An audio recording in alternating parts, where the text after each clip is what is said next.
What a bullet! Scott Arfield! He's been threading that recently, and all the Burnley players run to the Darwin end. Burnley win the next ball. It's Rory now. On the outside, decent. Barnes! He's got it! Ashley Barnes with it! What a cross from Rory! And there was Ashley Barnes! And Burnley leading the derby. Knocks it quickly. Finds Benson in space at the byline. Can Burnley get a goal here? Back for Brownell. Saved by the keeper! Burnley won it to the end! That is magnificent! They deserve that! On it by Paul Teller. On for a hat-trick. He's got it! Hat-trick for Nathan Teller! Oh, he's on fire at the minute! 3-0 Burnley! It's Nathan Teller's day! And Burnley are 3 up here. Fantastic derby. Here's Benson. Can he go on the outside? Comes inside. He's had a shot. Oh, the goal! Manuel Benson once more! That is top class! Burnley have done it. Fantastic. Clarets deserve the championship title. They've been the best side throughout the campaign. Burnley have won the second tier. What a fantastic achievement. The players have been magnificent.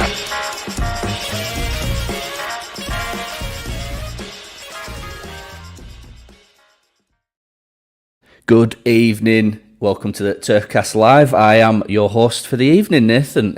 I'm Nathan. I've got that right up there. And I am joined by a YouTube sensation, footballer, entrepreneur, and the people's Burnley fan. It's Liam Waddington, a.k.a. Vizzy. How are you doing, my friend? Very kind words. Thank you very much. Appreciate it, man. How you doing? I'm very good. Absolutely butchered that intro, but is what it is. No one cares. We're not Sky Sports. It's fine. Fine. Yeah, so tonight we're just going to chat about all things Genk, a bit of a Euro trip for the Clarets this pre-season. We'll probably dip into some events that happened or might not have happened at Genk, but we'll get there, and then we'll probably wrap it with a bit of transfer news. So first of all, where can everyone find you? Which I doubt everybody will probably already know where to find you, but for those one or two in the chat that don't, where can they find you? What are you up to these days? I can't be big-headed, Jesus, come on. Just on Twitter, you may have probably seen me enough times on there, I presume, on the hashtag at @officialvisa, and Visa as well on YouTube, kind of football investigations, stuff like that. We don't do FIFA stuff anymore. I don't play FIFA. I don't like it anymore. So that's where you can find me. And always busy. And looking forward to seeing the Clarets play again very soon. As we got Benfica tomorrow, which is a lovely change from the Shrewsbury of the last season. And I know. Forwards. So looking forward to it. It's something I said last week that if I was like 5 or 6 years younger, no kid, not married, a bit more cash in the pocket, this would have been like the perfect summer. I'd have been everywhere. It's just is what it is. I was watched from home. So thankfully they've just announced a stream for tomorrow night on the club Twitter that you can grab a ticket for watching the game. So I'll check that out tomorrow against Benfica. As well, I want to say happy belated birthday to you, Liam, 25, smashing it. And I'd also...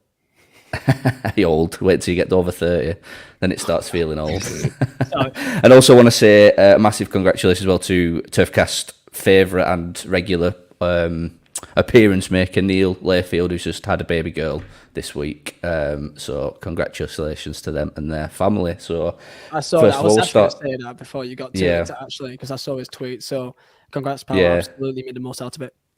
He's put in the chat already. It's 4 days in, and he's absolutely exhausted. And I would say it gets easier, but you've probably got a few more years of it yet, mate. I'm 2 years in nearly, and no more sleep, not enough sleep. So, right, Genk away then. Was it a bit of a throwback? Did it get the nostalgia vibes going about being back in Europe again? Did it feel like that, or did it just feel like a little pre-season trip? It felt a bit more leisurely than, I mean, I went to Aberdeen and Athens. I didn't go to Istanbul as I just had no money at the time to go to both of them. But it was a lot leisurely. A good amount of Clarets went over. I think it was like 250, 300. the only kind of unfortunate thing, because of the location of Genk, people are flying from many different airports, flying to and going to different accommodations. So like Hasselt was a place that I stayed at with a few clients, about 15, 10 of us. Then there was some over in Genk itself or Brussels. So a bit of a mixed one, but everyone got to the square on the same day, and we all kind of found ourselves eventually. You just got to just follow the claret shirts or follow the noise, really. So it was a good day, good weather, and a bit expensive. I was quite surprised by how expensive Belgium was, but a lovely place, great nature. I think people enjoyed it. I was there not so long ago for one of my close friends' stag do's in, but we went to Brussels, and I sort of expected to pay city prices, and it wasn't too bad actually. The beer was good, the people were nice, it was very clean, and there was a strong sort of like footballing culture there as well, which I noticed. We saw a load of like classic football shops and stuff in the city centre, which was quite nice. Absolutely, yeah. But very football culture over there. Absolutely. Yeah, it was cool. Yeah, so it looked good. The atmosphere looked good, so there's a good feeling. What was the mix of fans that went young and old, or was it pretty young, or was it a good spread? Very like family orientated. Yeah. I mean, of course, if you are going over to going overseas for a Burnley game, especially a pre-season, then you probably would be, I guess, a bit more. You got a bit more money to your name, I guess. So, of course, there was a few young lads there, of course, but I say probably the majority were families with like little ones as well. They owed a lot, like the supporters clubs groups. They were all there. Did a fantastic job organising some coaches as well for the fans. So just like wasn't too many young people, but it was enough that they definitely made themselves very much heard. It certainly looked like a good booze up, to put it politely. I saw the singing and dancing at the front of the stand with the beer snake, and you could definitely hear the fans, especially on the clip that the club put out where they did the sort of behind the scenes clip, and on the match action shots, you could only hear sort of the Burnley fans going for it. So it was good to see. It was good to see. Because, of course, overseas, unlike England, you can actually have beers on a concourse. And let's say that was very much utilised to its fullest extent on that day. I mean, I'll be honest, don't cut ahead too far forward, but there wasn't too much to really watch, especially in that second half. So I think some lads have said, let's just have a beer. And then I think most people paid attention to the beer snake that was created then, the match at times, which... Again, I can't really blame some fans because it was just a pre-season kind of kick about at some stages. Yeah. Well, like I said, I saw a few comments on the back of that video saying like, "Oh, embarrassing," or like, "Watch the football." I'm like, we go to football to have fun. If the football isn't fun to watch, make your own fun. As long as it's all safe and legal and nobody gets hurt, make your own fun. And it looked like everyone was having a good time, which is all that matters, I thought. So, right, we'll move on to the game then. So 2-0 defeat. Where do you want to start with it? What was any noticeable style changes? Was there any noticeable selections that you sort of thought that were a bit odd, or did it seem a bit like carry on from last season sort of thing? Of course, I imagine that most people haven't seen it. I think there was an Instagram live stream of some sorts, but I've been told that it wasn't the greatest, poor angle, maybe just poor signal, as it was a live stream from a phone from a football stadium, so it won't be that good. Fortunately, I was there, of course, I was able to see it. For me, the first 25-30 minutes I thought was really good. I thought we had a really good start despite conceding early on, in terms of how the actual game went in the first half of that first half. I thought we were really good. I really felt like Lyle Foster looked very sharp compared to, I know some people are maybe looking at him thinking that, is he really going to be really doing much this year? But I was quite impressed by him. Looked strong, looked fast and responsive to any sort of pressure that came to him. And Zaroury too. Zaroury was fantastic. Again, in that first 25-30 minutes, he was just having a laugh. And just making an absolute mockery out of the left back at times, makes him, I think, 2-3 times. And he looks really good. And just really good in our press. Our high press was really spot on in that first 25. So when they tried to build up from the back, from the keeper, we pretty much pinned them in their entire, in their third. And it was really effective. And, of course, the goal that we conceded came from a transition. I think the ball went over the top towards Taylor's side, which just dinked over his head. crossing, and of course Trafford, his first game, and I was quite surprised to see that Trafford started as he's been here for like 2 days or so. In possession, he looked really good, composed. He did, I think, try to do a few sort of Hollywood passes at times that he tried thread a needle once or twice, and then got caught out. But from that first goal, crossing, went to his far post, and just kind of, he just couldn't reach it. And then I think it was good rolling to the net, and then Dakio cleared, but it wasn't cleared to the best extent, a bit scuffed a little bit, and then he just kind of blasted it in, and that was the first goal. But started off really well, and then just kind of faded off into the first half, and it kind of continued into the second, really. All right. Okay. So you mentioned Lau Foster at the beginning. So do you think he's? I know it's hard. Again, we said this before we came on air that it's hard to judge in a pre-season the sort of ins and outs, especially so early on in the pre-season. But do you think Lau Foster looks a little bit of a different player? Do you think he's shaped up a bit differently? Do you think he's got a bit more of an understanding of what company wants, or do you still think it's a bit too early to call it for him just yet? Depends on what he sees in Amdouni. Amdouni, to be fair, depends how he sees him in that role. We played Scott Twine more as like a sort of second striker alongside him, which he was nice, easy, like in his passes. He kept it nice and simple, but he worked hard. But I don't think I can see Twine starting, let's say, for City at all for first game of the year. Right. But with Foster, I felt like you can notice him a lot more. His physicality, I felt like he really got stuck in and made himself, very well known. He had some speed, could take a man on, and I would not be surprised if I see him start against City, because I really was impressed by him. But of course, that's good. We don't know exactly how good I'm doing for the years. He got played for about 10 minutes, but I could get into it later on. But I don't think he touched the ball more than once or twice. It was kind of just, the game was kind of gone by then. Yeah, well, we'll come on to Amdouni in a little bit, because I was going to talk about the new lads a bit later on. But did you notice any sort of formation changes or anything a bit experimental, or was it, was it just the same as last year in terms of the formation and the setup?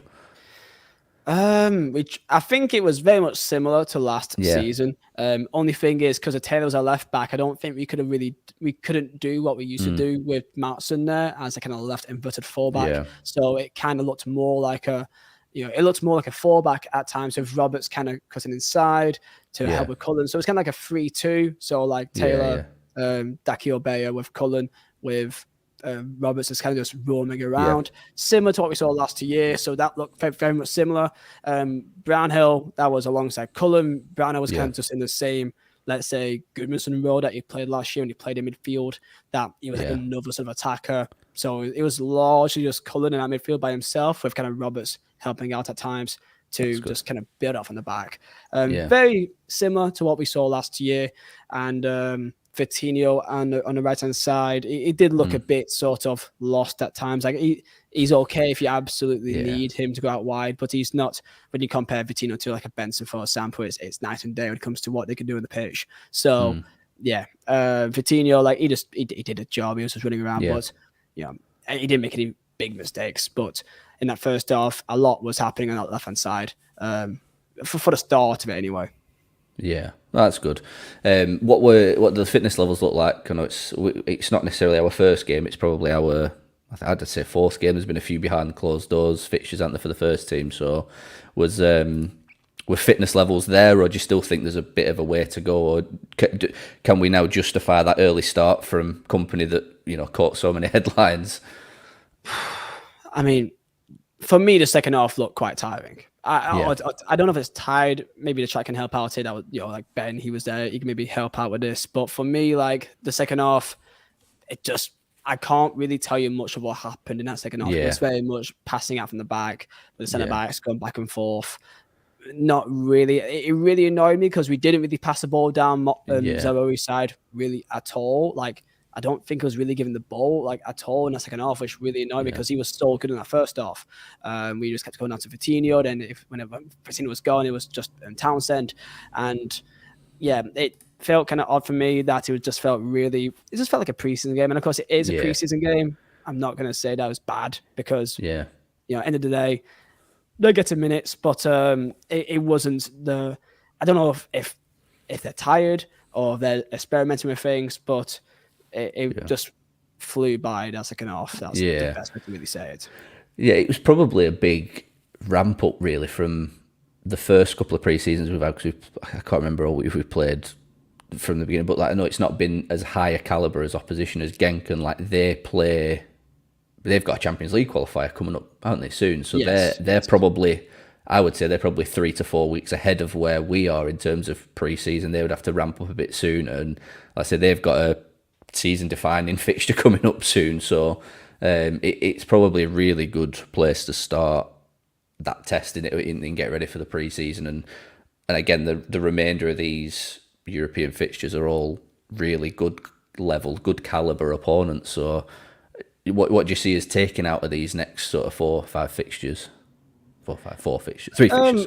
I think it's just consistency, really. Consistency and trying to get the players, especially the new boys, involved in the system and knowing what to do. You know, we hear a lot with our new boys from last year, like Ekdal, for example, went really into that. It's all about new information, always new information about exactly what company wants to do, and not just what he wants you to do, but why he wants you to do this as well. And I think with time and with experience, that is the best way to really get the most out of it. Now, for me, like from what I saw, I felt like I saw some good signs. Foster looked sharp. So looked sharp. Bayer, fantastic. Cullen in the first half, I thought was really good. Second half, I think that he wasn't getting involved as much. As you could tell, the second half just wasn't that great. I can't really tell you too much about it, other than I guess how like Townsend did for standpoint, of course, to like the Valverde situation as well. But yeah, I thought Bayer was fantastic. Dakil as well, but Bayer just was more noticeable when it comes to like clearing out easy sort of scenarios at the back. Roberts was a bit sort of okay, and so was Taylor. They didn't do anything really wrong, just wasn't involved too much either for me. But again, it's pre-season. I'm not going to hold it really against them that much. No. You know, most people when they go into Genk, you know, for a pre-season tour, you kind of go in there just to go away somewhere, and Burnley games just kind of thrown into it. So no one's going to be, no one was angry about anything. You know what I mean? Yeah. No, that's good. That's good. And like I said, they're just good challenges, aren't they? They're good sort of. It's probably a good way for company to sort of gauge where his players are at, pretty sharpish, really, because like I say, the next few opponents are going to get a bit increasingly better, and it's going to give us a really good gauge of where we're at and what we potentially need. So we'll move on to then a couple of new recruits that played the game. Sorry, so James Trafford, did he look like he was sort of trying to sort of impress, or do you think that's just how he normally plays?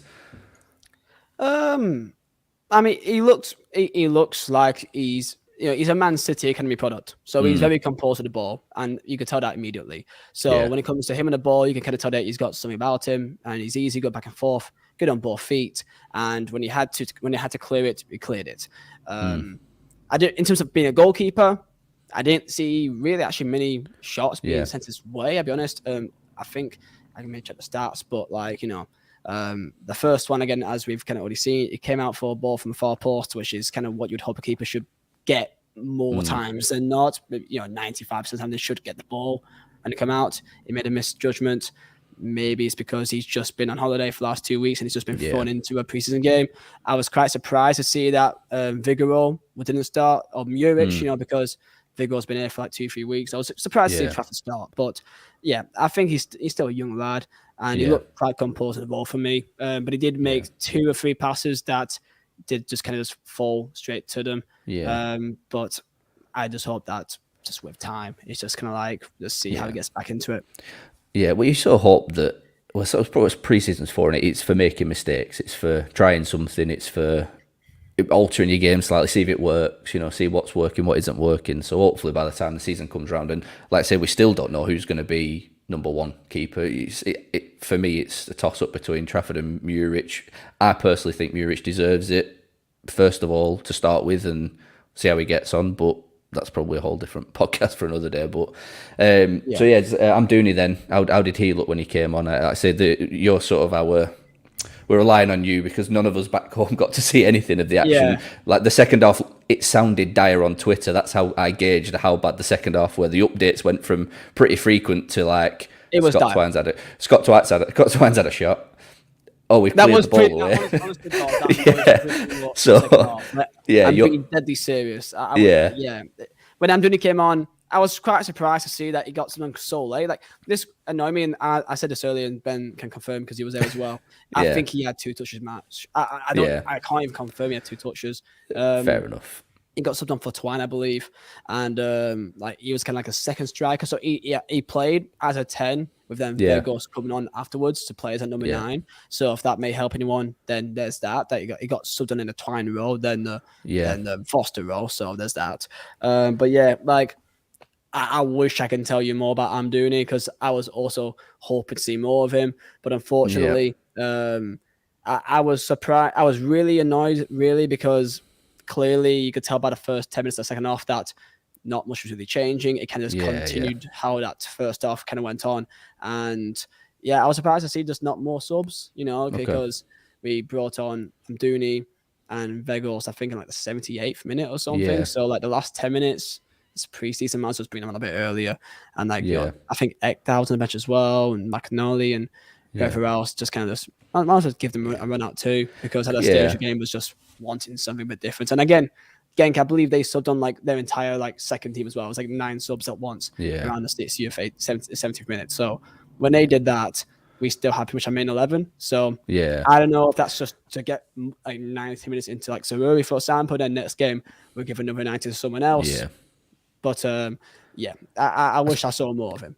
Yeah, that's fair. I'm sure like he's only been at the club, not even a week yet, really. So he'll, like I said, this is the time for him to bed in and learn the system. But I think we'll know tomorrow how he's playing, his sort of fitness cards, whether all the players that didn't start will start tomorrow, and all the players that got less than sort of 40 minutes sort of will start. You know what I mean? And he'll go down that route of alternating and stuff. So we'll know a bit more tomorrow what the selection is at the beginning. Andros Townsend, the mysterious Andros Townsend, the player that we have signed but haven't signed, but are playing for pre-season, but also no one's telling us that he's playing in pre-season.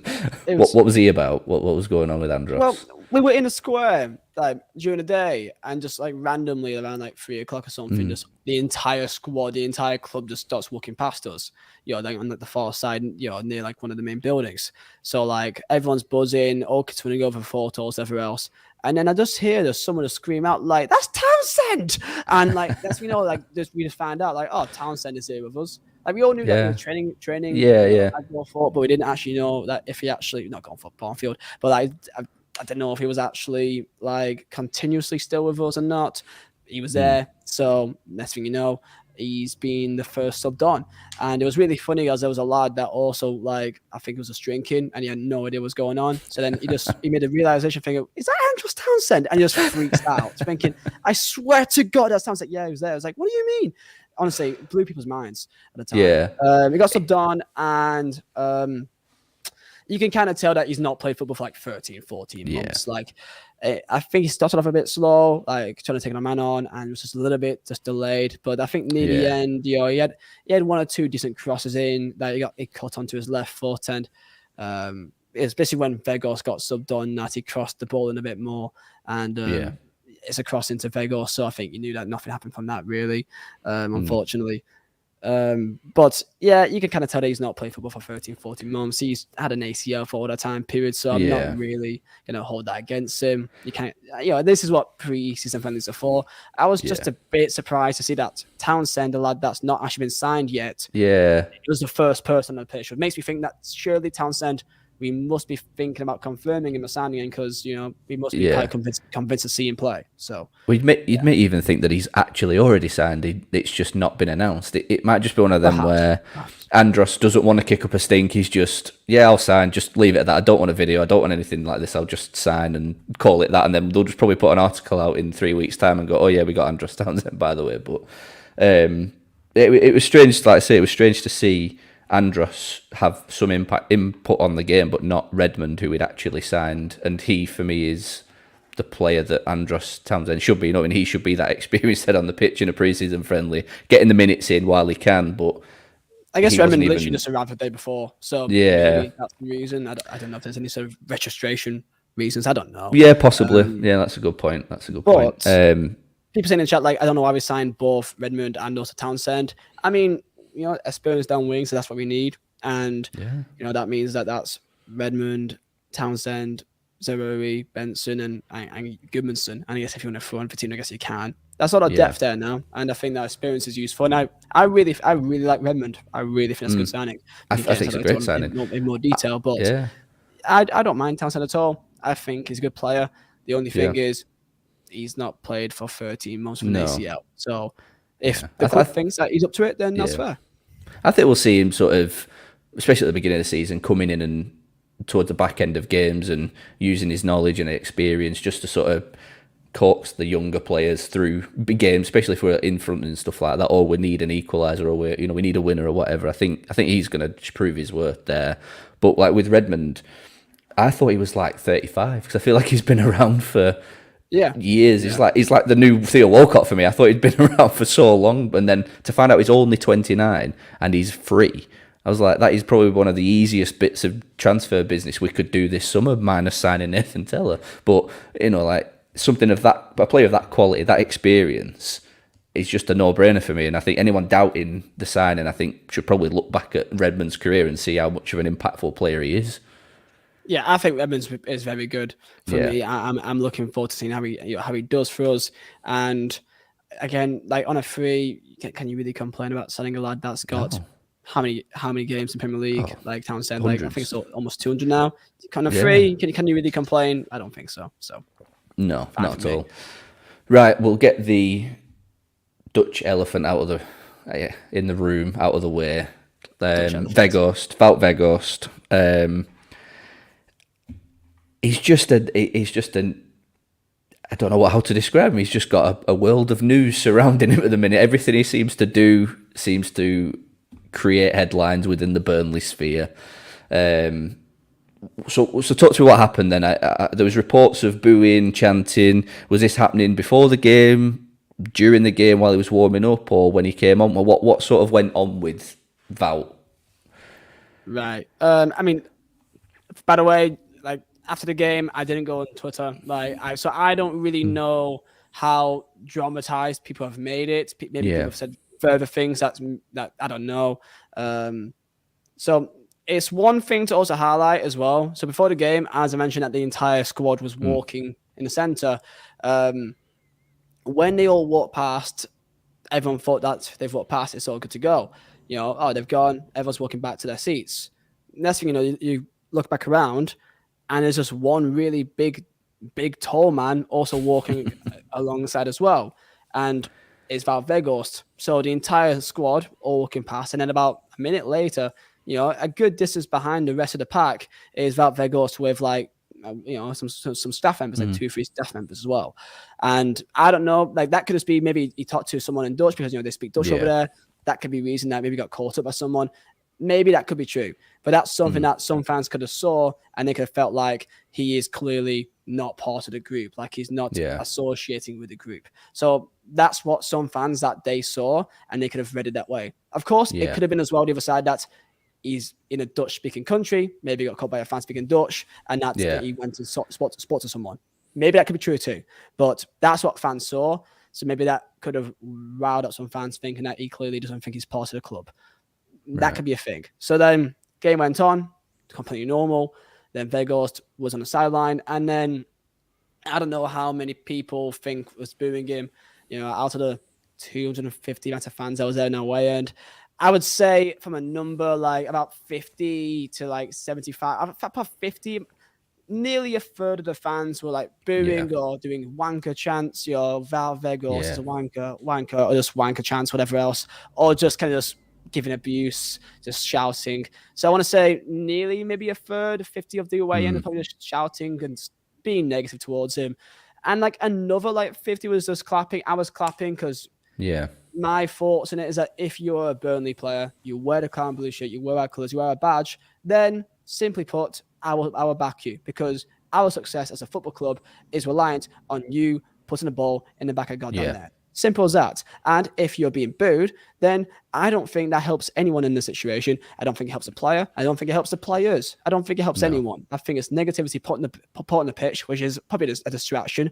If you like it or not, that is a distraction. And I think that I just don't think I think it's wasted energy personally. Yeah. So people may say, I have the right to do what I want. I pay my money. I do what I want. That's fine. You do exercise your free rights, exercise your free right first, special, whatever else. But like, I just think that it serves no purpose. So I want to say about 50 or so booed, had wank a chance, and then when he got subbed on, then each touch he had on the ball, there was also like a few boos too, not that loud, but like 50, 10, 15. Maybe like a comical sense. It was like boo, like it's like it's a theater. Like it felt almost like it was like a meme. So like just boo every touch that you did. For the first like I don't know 5 to 10 touches he had, and then that was really it. I don't think at the end of the game I don't think there was anything happening there. There was no boos or anything as far as I'm aware. I mean I was there, but I didn't notice that. So I don't think it's as bad. It wasn't the entire way end, but it was definitely noticeable that they would have all heard. And for me, when it happened, I looked away for like a second. It made me cringe because I don't like the idea of booing your own players. And my only response is to someone that will want to boo their own players. If you really have got that opinion, then please wait to the end of the game. Then then it doesn't impact the game. If you really want to boo someone, call them a wanker, at least do it at the end of the game. So then it doesn't impact it. That's just my thoughts. I don't think like Ben, for example, he was someone that was also being quite negative to him as well. I'm still friends with him. I don't think he's a bad person, but I just disagree with him. And I think with this entire debate to always be respectful to one another. Yeah, of course. Yeah. The Vout sort of debate rages on still. It's been going on quite a while. I mean, I am of the opinion that I don't really want him at the club. I don't think he fits into what we want to try and do. I don't think he's got the ability that he thinks he's got. But again, that's a whole different, just sort of like podcast, but we're not going to get into a WAP debate. But I said on Twitter myself that regardless of whether you're in Vout out or Vout in, you don't boo him while he's wearing the shirt. Like, give him stick after the game, when he's on his way to the car, like not obviously as long as it's not, physical and not too far. Because I see like, you got the Harry Maguire situation that's getting quite uncomfortable for me now. You're allowed to voice your opinions on a player. It is fair, but I think booing him while he's trying to get ready for a season that at this current time he's going to be playing with us. Now that might change in a few weeks. We don't know. It's going to have a negative impact, not just on him, but on probably company's decision to pick him if he thinks he needs him and the teammates around him. Like, it might sound really petty and trivial, but are they going to want to pass the ball to him if they know that he's just going to get a barrage of 5,000 boos at the turf? It's going to affect not just him; it's going to affect other players, and I just think it's anti-productive. If that's the correct phrase, it's anti-productive of what we're trying to do, which is build a cohesive team. Now, if the only way to resolve that is Vout moves on, then I'm sure it's the cogs are probably already in motion. If not, and he's going to stay with us, then I think we need to just back him and let him have a crack at it. He went in a bit of a cloud, and he probably shouldn't have spoken out on, and stuff got lost in translation. He probably just should have left as the agreement that he says he has with Alan Pace it came to fruition. But by opening his mouth, it's created this debate, it's created this animosity between the fans and Vout, and I think now we need to accept that he's back. He's going to play for however long. Let's just back him because he's in a Burnley shirt. Yeah, I mean, even when I was speaking, I didn't even mention his name once because for me, it's as simple as you are a Burnley player. He wears a clown blue shirt. He wears our badge. Therefore, I back him. I'm pretty simple with that. I'm pretty black and white with stats. I do not agree with booing your own players. If you want to do it, then that's your own choice. But I disagree. We had something similar with like Dwight McNeil. I think at home to Chelsea, people were booing him, and I again was like, that literally serves nothing good. Whatever comes to booing your own players, nothing good. I don't know why people do it, but I guess people have got frustrations and they want to let it out, and that's their own choice. again, when it comes to actually, what do I want Vegas to stay or not? Like, if company wants him, I back him. However, I think the thing I don't want is that I just don't want this to be a continuous thing that Burnley fans are going out to about, and it's just wasted energy again. We should be talking about the transfers. We should be talking about how do you think we're going to do. We should be excited. We should be positive, and this is not. And I would like to talk about good things about that club, because we are in a very, very exciting part of our transition right now as a football club, as a fan base. It's very exciting. I think, what is it, like 8 home games have already sold out already. That's amazing. So like, I don't want this to become a continuous thing. So for the sake of that, part of me just I don't want Vegas to leave, because I think he's an awful person, awful player, but I think it's just, I can't be arsed for this for the entire year. So just, if we get a bid of like 5, 6, 7 million euro from some Bundesliga or Eredivisie team, then I think that best serves both parties. I think Vegas will want it. And I mean, Alan Pace was there. He was there in Genk. He heard it. So I think he is very well aware of the situation as well. Alan Pace is quite clued up with fan feeling and fan sort of thoughts. I don't think he's going to be oblivious to the situation. I think it probably will help make his some sort of a decision anyway. But like I said, if company wants him, I'll back company and the team. I know I'm not bothered about necessarily backing Val. If he starts scoring goals, you'll probably see me with Egos 13 not backing my shirt. But that's a different debate to have about jumping ships too quickly. Well, instead of talking about Val as a negative, we'll just move on to transfers there. Potential signings. We've had a bit of news over the past few days. I'm just flicking through to some of the news that we had. First one was we've had a 4th bid rejected for Jack Clark. I feel like this is now becoming another Nathan Teller saga, that we just keep coming back with the same offer and they keep rejecting the same offer. But do you think that Jack Clark from Sunderland is worth pursuing like we are doing, or? I find it a strange one, really. Like, if you want to go for a winger, I think most Burnley fans would say, give me Teller or give me Trezor. And that's the two. Or Amad Diallo on loan. They're really good. I think, but sadly, just got injured. But it didn't look good, that does it? when it comes to Clark, like, I mean, whatever the club makes their decisions, then I back it. But I don't know, like, that same money, how far apart is that away from buying a Teller? I don't think it's too many million away. So I just think, just go for Teller, man, at this stage, please. Jack Clark really good, but like, I'm just kind of like, I kind of feel like this is just wasting time at this stage. I know, I think, I do wonder if we're sort of playing some mind games and throwing some bids for similar players to sort of force Southampton's hand to say, look, you ain't going to sell him at all. You're not going to get any money in off him, and you're going to have a player that probably isn't going to give you 100% at the beginning of the season, is he? So there might just be a bit of mind games, a bit of, tossing and turning and saying, look, right, we're going to look elsewhere, and we're going to put our money in that, that player and leave you with Teller, sort of thing.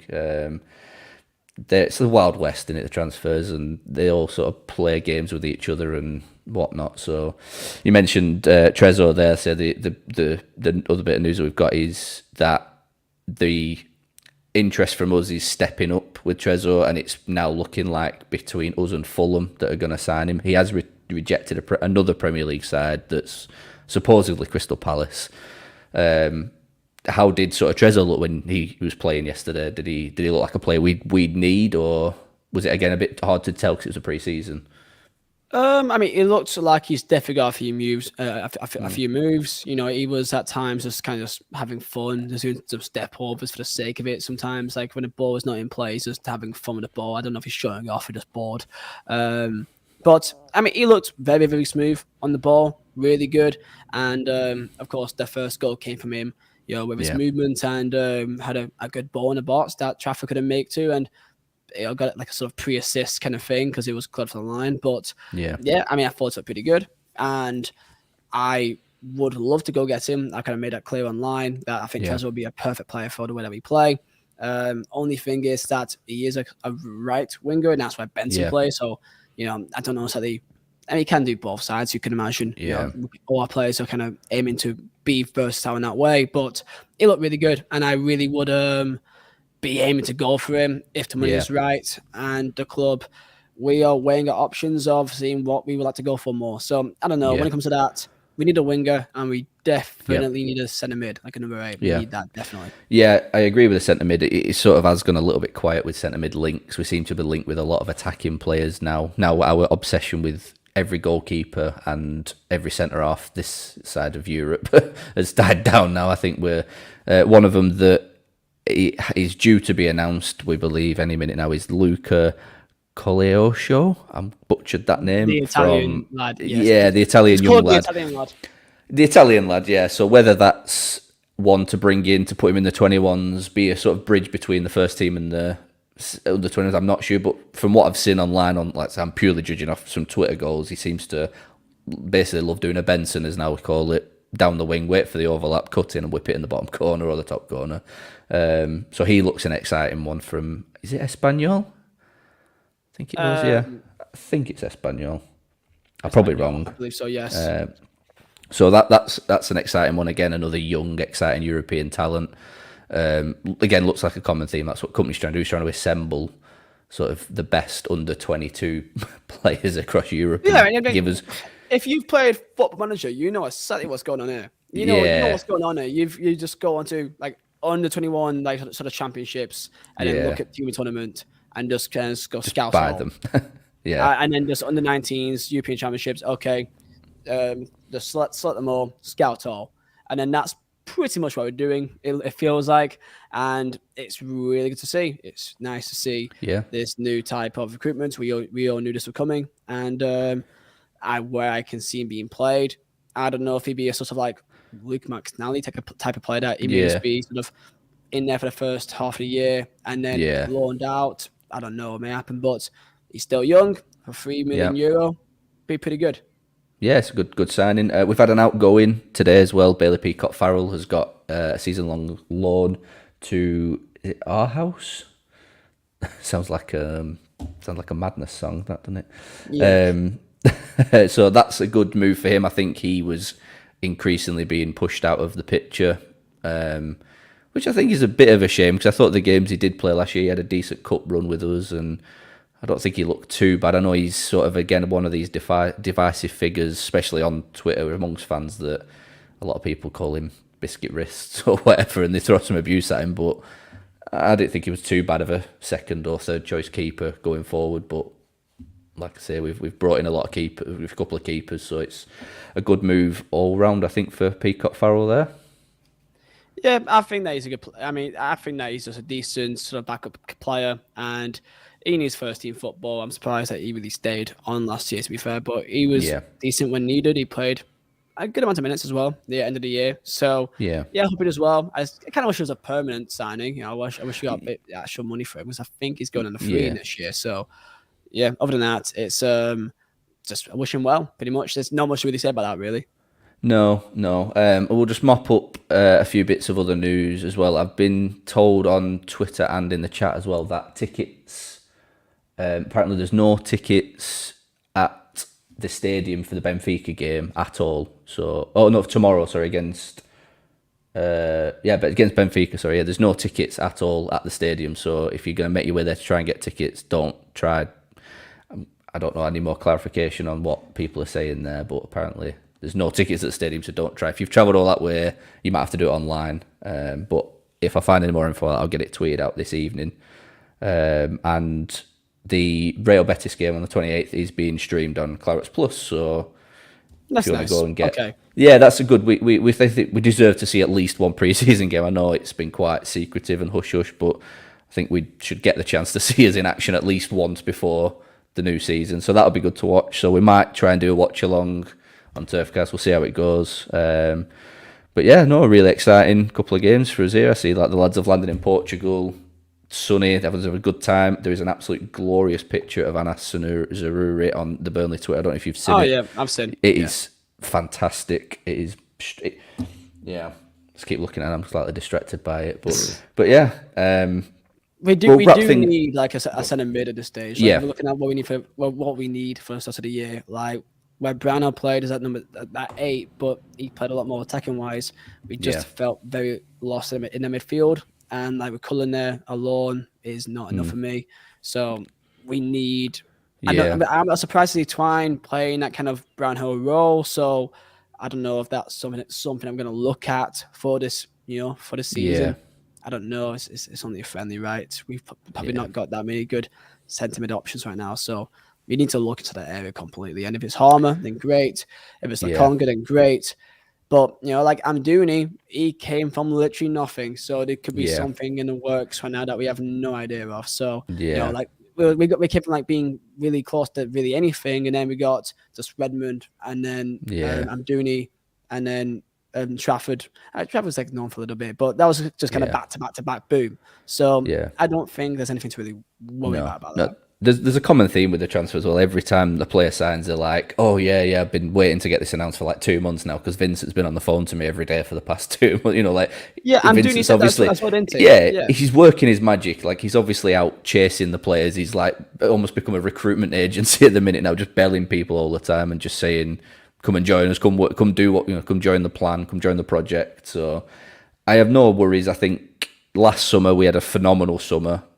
We had a decent January as well. I have full confidence in this summer's transfer window, and for the first time in a long while, I've stopped worrying about the transfers. There's that many links now. I've just sort of stopped worrying about them and just know that they're going to bring players in. Whereas previous years, it is, oh God, we've not signed anyone. There's 3 weeks left. Oh God, we've not signed anyone. There's 2 weeks left. Shit, Dale Stevens is here.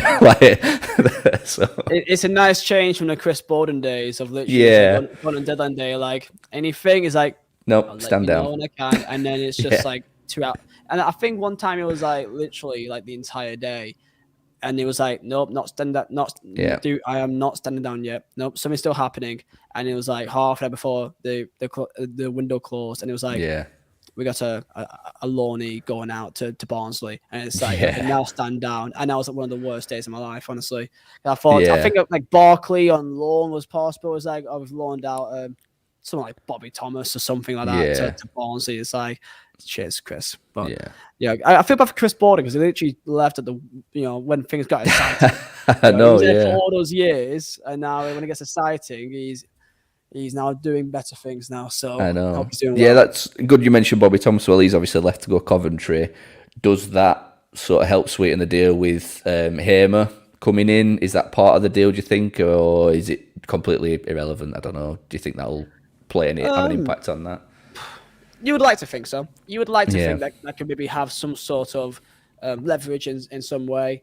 But, I mean, I had some fans asking me about, how do I think about Bobby Thomas? I'm like, I've barely seen him play. I think he's okay. I think he did a decent job at Barnsley. Yeah. So it was a Barnsley, right? He was. Yeah, he was, Pretty sure of it. So other than that, like, for 2 mil, I think that's okay. We don't really get much in terms of value back from our younger players in recent years. So I think that's one of the first ones in a while that we had like some actual money being brought in. Other than like Dwight McNeil, of course, and like Gerrard decades ago. It's nice to get some sort of money back from some of our academy players. Yeah. For those watching, my light just died, so that's why I went into darkness for a moment there.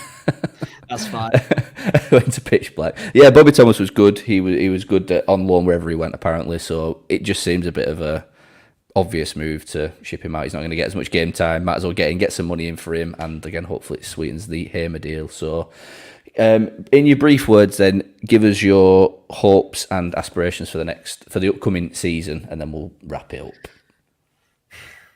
I mean, right now I'm still very much hopeful. I'm not really taking anything from that Genk game and thinking that makes a big difference because, again, it's just a friendly game. And that's probably the reason why they've not made any games beforehand visible, because they don't want fans to, even though we won each game, you don't want anyone to like think about it too much and to overthink things.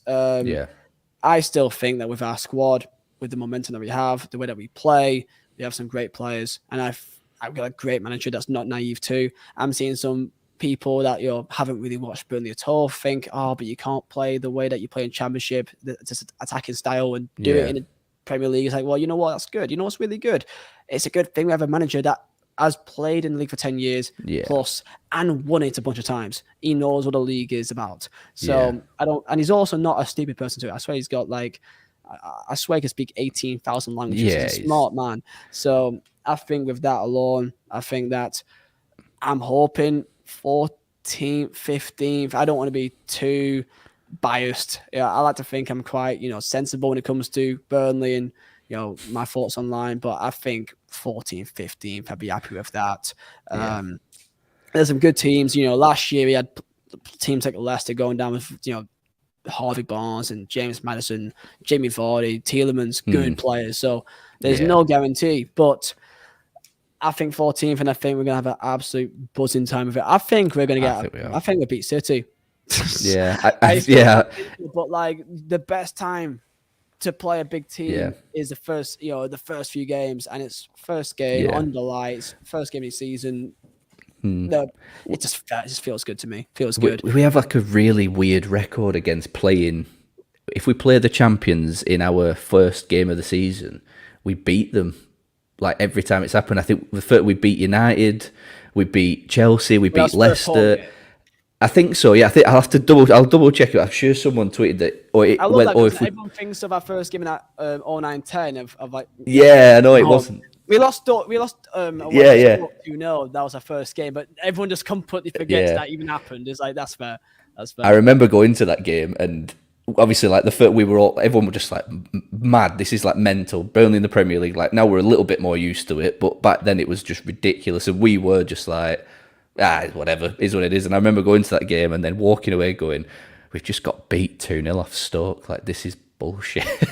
This is not what we signed up for. I tried to look back in the 09-10 year, and like, there's barely like anything online. It's so bad. My camera's just died here, so I do apologize. I think it's still working. But like, I think there's like 6 games online you can try to find. It's so bad. Like, and they're all over. I mean, I swear we lost to like City, like 6-0, 6-1 at home, I think. And like, we were 4-0 down in the first 20 minutes. I looked that back up. It's like, oh God, that was so bad. I was there, but I forgot how bad it was. I think Liverpool was like a 5-0 as well. I think Yossi Benayoun got a hat-trick or something, or brace, something dumb like that. I know. That was a fun year. I know. I remember watching Patrick Vieira play for City and just being in absolute awe of the man. Like, even though he was playing just against us, but he was just like light years away from what we could play at, and he was just. Probably one of the only few memories of that season was watching him absolutely demolish us. So, well, anyway, like your camera, we will end it there. I appreciate your time, Liam. I really do. Again, belated happy birthday to you. And are you back on now? He's plugged his camera. There we go. So we'll start wrapping up. So like I say, I appreciate your time. Thanks for coming on. We always love having you on TURCAST, mate, and we hope to see you on throughout the season, chatting about us pumping teams left, right, and centre again. Anything you want to add before you go? Anything you want to plug? Want to push anything? Get it out there while you can. Nah, nothing to push here. Just literally just with the burn. Right now we're in a very important time of like our club, the transition of it, and it's very exciting. And that's the main thing that with this entire Vegas thing or whatever people want to argue about, just keep in mind that we're back in Premier League and we're doing it under a very exciting, talented manager with some great players.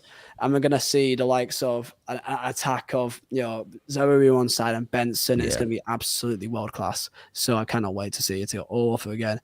And literally, that's it. Like, we're going to win the Premier League. There you go. There you go. And wrap it at there. Right, nice one. Thanks for listening, guys. Thanks for your comments. Didn't get through most of them, but you just keep flooding them in, so I can't keep up with them all as we're chatting away. So I do appreciate it. We'll hopefully have another video going out in the week with some more transfer news, hopefully, and we will be launching our spaces on Twitter on Friday nights. It's going to be a little bit of a Friday night social thing, pretty casual. Everyone can jump in. I'm sure you'll hear Liam's voice in that. He's pretty on it in the spaces category on Twitter. So yeah, jump on Twitter where you can. Keep following us, keep sharing, keep liking, because we're flying at the minute. We know we're well over 10,000 now. We're absolutely massive. Like Burnley are. We're absolutely massive. So cheers for watching, guys. And yeah, we'll see you on the next one.